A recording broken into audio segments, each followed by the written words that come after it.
और next topic है change of state. तो हम लोग को पता है कि मैटर चेंज होता है ना। Matter consist normally exist in 3 state, solid, liquid and gas. ठीक है, तो उसको हम लोग चेंज कर सकते हैं ना हीट प्रोवाइड करने के बाद। A transition from one of these states to another is called change of state। ठीक है, two common changes of states are solid, liquid. जैसे सॉलिड को हीट करते हैं तो लिक्विड में जाता है, हीट करेंगे तो। ठीक है, और लिक्विड टू गैस, और लिक्विड को हीट करूंगा तो गैस फॉर्म होगा। ठीक है, एंड वाइस वर्सा। इसको कूल करूंगा तो क्या आएगा, गैस को कूल करूंगा तो लिक्विड, लिक्विड को कूल करूंगा तो सॉलिड। ठीक है, उल्टा भी होता है ना, इसलिए वाइस वर्सा लिखा है। These changes occurs when exchange of heat take place between the substance and surrounding। तो ऐसा कब होता है, जब सिस्टम और सराउंडिंग के बीच में हीट एक्सचेंज होता है। ठीक है, that time state changes, solid से लिक्विड, लिक्विड से गैस में कन्वर्ट होता है। ठीक है, तो ये बस पॉइंट समझ लो, बस लिखना नहीं है।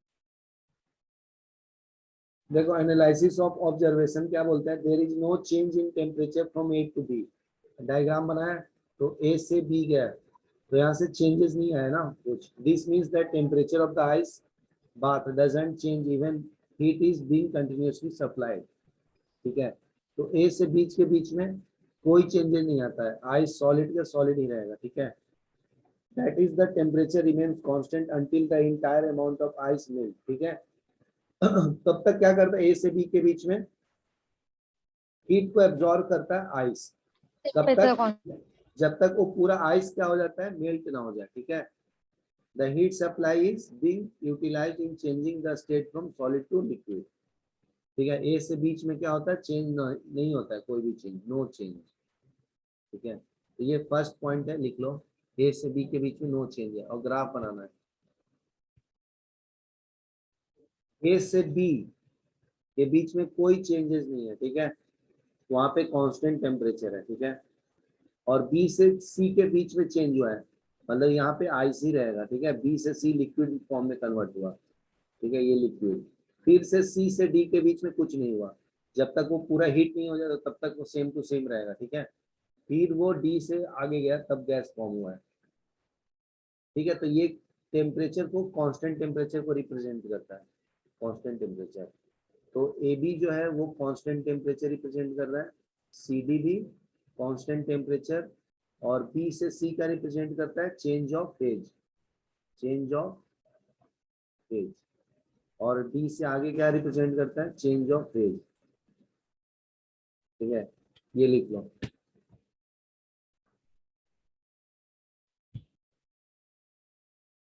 ठीक है, नेक्स्ट देखो, पॉइंट ए में क्या लिखा है, change of state from solid to liquid is called melting point, and from liquid to solid is called solidification. ठीक है, तो अगर मैं सॉलिड से लिक्विड जाऊंगा तो इसको क्या बोलते हैं, मेल्टिंग पॉइंट। और उल्टा, लिक्विड से अगर सॉलिड जाऊंगा तो उसको क्या बोलते हैं, सॉलिडिफिकेशन। ठीक है, नेक्स्ट पॉइंट देखो, both the solid and liquid states of substance coexist in thermal equilibrium during the change of state from solid to liquid. ठीक है, तो जब सॉलिड से लिक्विड कन्वर्ट होने रहता है उस टाइम इक्विलिब्रियम कंटेन करता है, मतलब दोनों का टेम्परेचर सेम होगा और फेज सेम होगा। ठीक है, तो पहले सॉलिड को हीट कर रहे हो तो ये जब तक हीट नहीं हो जाएगा पूरा तब तक ये सॉलिड फॉर्म में ही रहेगा। जैसे ही इसका मेल्टिंग पॉइंट पहुंच जाएगा तो ये डायरेक्ट लिक्विड में कन्वर्ट होगा।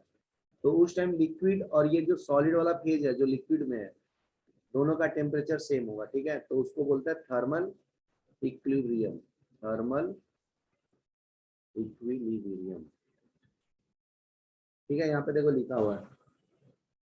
ठीक है, नेक्स्ट पॉइंट है temperature at which solid and liquid state of substance in thermal equilibrium with each other.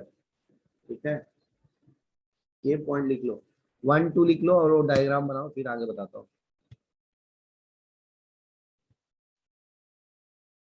देखो सी पॉइंट में क्या लिखा है, temperature at which solid and liquid states of matter are in thermal equilibrium with each other is called melting point of the solid. ठीक है, और solid से liquid गया और freezing point of the liquid. ठीक है, it is the characteristics of the substance depends on the pressure, ठीक है।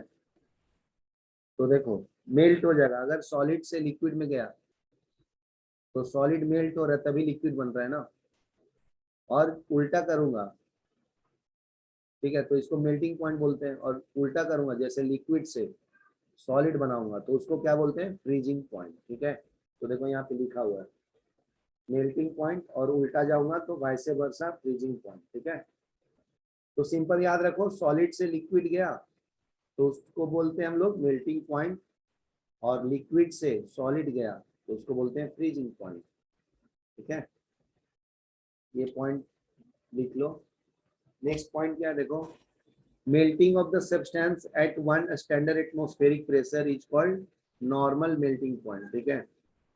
तो एटमॉस्फेरिक प्रेशर को क्या बोला है, स्टैंडर्ड एटमॉस्फेरिक प्रेशर। तो ये बस इंट्रोडक्शन है। नेक्स्ट देखो, at one standard atmospheric pressure freezing point of water and melting point of ice is this much, ठीक है। तो देखो इक्विलिब्रियम कंडीशन पे ये दिया है, वैल्यू दिया है 0 डिग्री सेल्सियस, ठीक है। ये किसके बारे में है, वाटर के बारे में।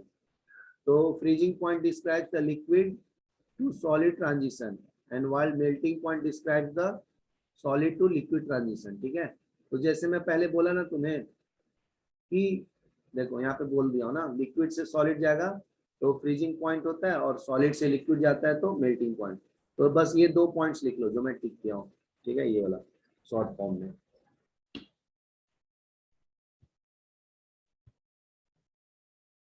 और बी से डी जाता है ग्राफ में, ठीक है।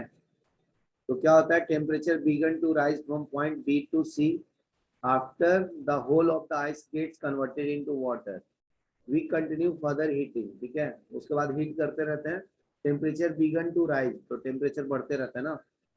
फिर क्या होता है, temperature keep on rising till its reaches to point C nearly 100 degree Celsius, then it becomes steady, ठीक है। It is observe from the temperature remains constant until the entire, एक सेकंड ना,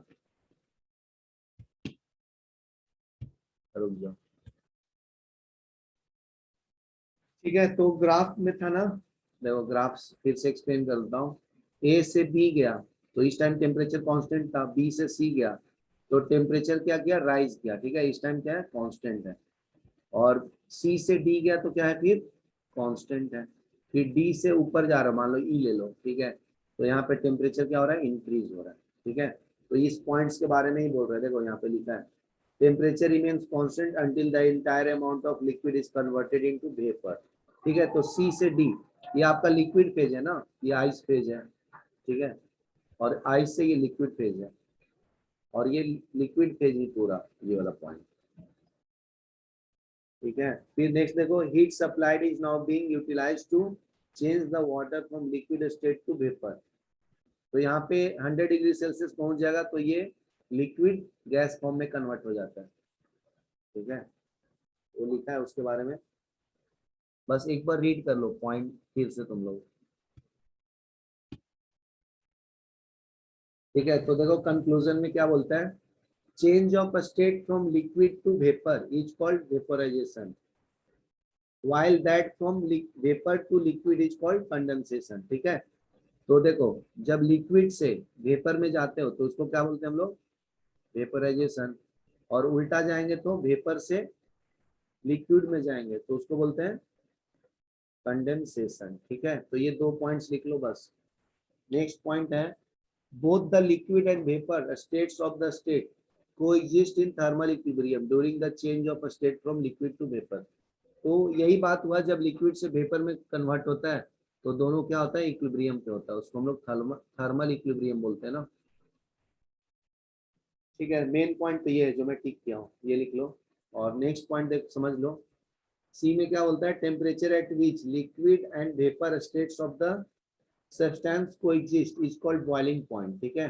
तो लिक्विड से वेपर में जाता है तो उस टाइम हम लोग बॉइलिंग पॉइंट ऑफ लिक्विड बोलते हैं, ठीक है। तो ये 2 पॉइंट्स लिख लो खाली, ऊपर वाला टिक किया हुआ। सी एंड डी में क्या है points, temperature at which liquid and vapour exist in thermal equilibrium is called boiling point of the liquid. Here water और स्टीम पॉइंट है, और स्टीम पॉइंट भी बोलते हैं, ठीक है, is called temperature at which vapour water vapour condense to form water. ठीक है, नेक्स्ट है boiling point of substance at 1 standard atmospheric pressure is called normal boiling point. ठीक है, तो जब लिक्विड वेपर में कन्वर्ट होने लगता है तो उसको क्या बोलते हैं हम लोग, बॉइलिंग पॉइंट बोलते हैं।